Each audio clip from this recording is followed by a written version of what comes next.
Selamat malam Kak, saya Diva Aurora. Saya dari Universitas Metodis dalam rangka memenuhi mata kuliah manajemen operasi. Sebelum itu, apakah Kakak boleh memperkenalkan diri kepada kami terlebih dahulu? Iya, nama saya Mutia. Jadi saya di sini sebagai manajer di pabrik. Ya, karena ini ownernya kayak saya sendiri. Oke. Untuk pertanyaan pertama, dari mana sumber air yang digunakan untuk membuat es batu? Apakah air tersebut sudah melalui proses filtrasi dan sanitasi? Jadi sumber airnya itu kita gabung ya, dari air sumur sama air pump. Nah, terus di atas ada filternya.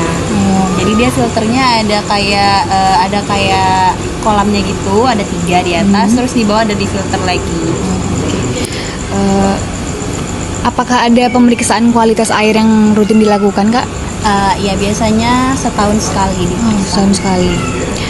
Apa jenis mesin yang digunakan dalam pembuatan es batu? Kita pakai kompresor. Berapa kapasitas produksi es batu per hari atau per minggu atau per bulan? Kalau per hari itu sekitar 8 ton. Berarti kalau 1 minggu dikali 7, kalau 1 bulan dikali 30 ya. Seberapa sering mesin perlu perawatan atau pemeliharaan? 1 bulan sekali. 1 bulan. Biasanya ada mekanik yang datang buat ngecek. Apa jenis energi yang digunakan untuk menjalankan proses produksi? Listrik. Bagaimana cara menyimpan es batu agar tetap bersih dan kualitasnya terjaga?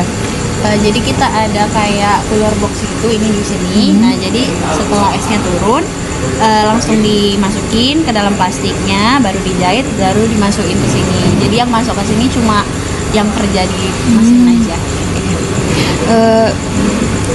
Berapa harga jual rata-rata per kilogram es batu yang diproduksi oleh pabrik ini? Kalau per kilo sih kita kurang tahu karena itu kan ada berdasarkan ke tebal sama tipisnya es gitu kan, itu beda-beda. Jadi setiap kilonya bisa beda, tapi kita sama ratain aja dia per bungkus. Jadi 1 bungkusnya itu 16.000. Siapa saja pelanggan utama pabrik es batu ini, Kak? Kalau pelanggan utamanya kita biasanya ke kafe, ke resto gitu, atau coffee shop. Oke. Bagaimana pabrik mengelola biaya operasional dan keuntungan? Kalau operasional sih itu karena ini kan per hari ya pendapatannya. Jadi per hari terus uangnya ya udah digabungin, baru dikurangi nanti kayak biaya-biaya operasional yang lain, kebutuhan-kebutuhan kayak plastik, listrik, terus gaji pegawai juga, supplies-nya juga gitu. Bagaimana pabrik mendistribusikan es batu kepada pelanggan? Kita sih pakai ada 2 kendaraan ya, mobil ada 2 sama 1 lagi beca. Jadi kalau untuk mobil itu yang jauh-jauh tempatnya itu kan, jadi dia kan ketutup. Kalau beca kan yang deket-deket aja, sekitaran Setiabudi, Dr. Mansur gitu. Apa tantangan dalam menjaga kualitas es batu selama proses pengiriman? Debu jalanan ya kalau pakai beca. Kalau pakai mobil kan nggak kena karena ketutup kan dia box ya kan, jadi kita pakai terpal buat nutup esnya. Berapa lama es batu dapat disimpan sebelum kualitasnya menurun? Selama nggak kena udara luar sih sebenarnya aman-aman aja, dia bisa kalau sampai dia cair juga tetap aman gitu, kayak didiemin aja sampai dia cair juga airnya tetap kayak gitu aja. Berapa banyak karyawan yang bekerja di pabrik ini, Kak? Ada 6. Apakah sebagian besar pekerja adalah tenaga tetap atau pekerja kontrak? Di sini semuanya tetap. Tetap. Bagaimana kondisi lingkungan kerja di pabrik es batu ini? Misalnya suhu, kebersihan, kebisingan.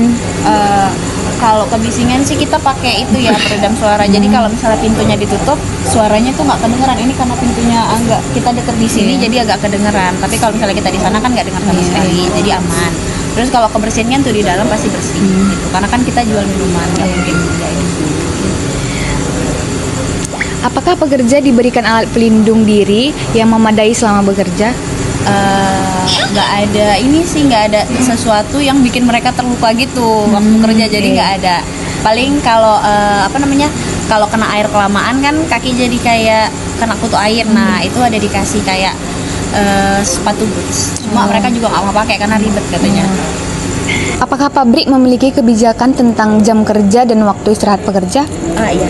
Jadi mereka tuh kerjanya 8 jam satu hari, terus kalau istirahatnya, jadi setiap mesinnya turun aja mereka kerja. Jadi sebenarnya mereka istirahatnya lumayan panjang ya, karena esnya tuh kayak 20 menit sekali turun. Jadi ya udah 20 menit istirahat, baru ngapain es, 20 menit istirahat kayak gitu. Jadi kapan mau makan, kapan mau main game terserah. Yang penting kerjanya beres. Bagaimana pabrik merespon perubahan permintaan atau tren pasar es batu? Kayak kalau sekarang tuh kan ada namanya esrut, ya kan. Nah jadi kalau udah ada mulai permintaan kayak gitu ya kita usahain buat ngadain mesinnya juga. Jadi kita juga ada mesin esrut di sini. Apa saja upaya yang dilakukan untuk tetap kompetitif di pasar es batu? Menjaga ketepatan waktu pengantaran sih. Kayak biasanya kan mereka kalau es ini kan cepet habis ya kan. Jadi kalau misalnya mereka minta jam 8, sebisa mungkin kita datang ke sana ke tempatnya sebelum jam itu. Dan harga jualnya juga harus bersaing sama yang lainnya. Baik, sekian pertanyaan dari kami. Terima kasih atas waktu dan kesempatan yang sudah kakak berikan untuk kami.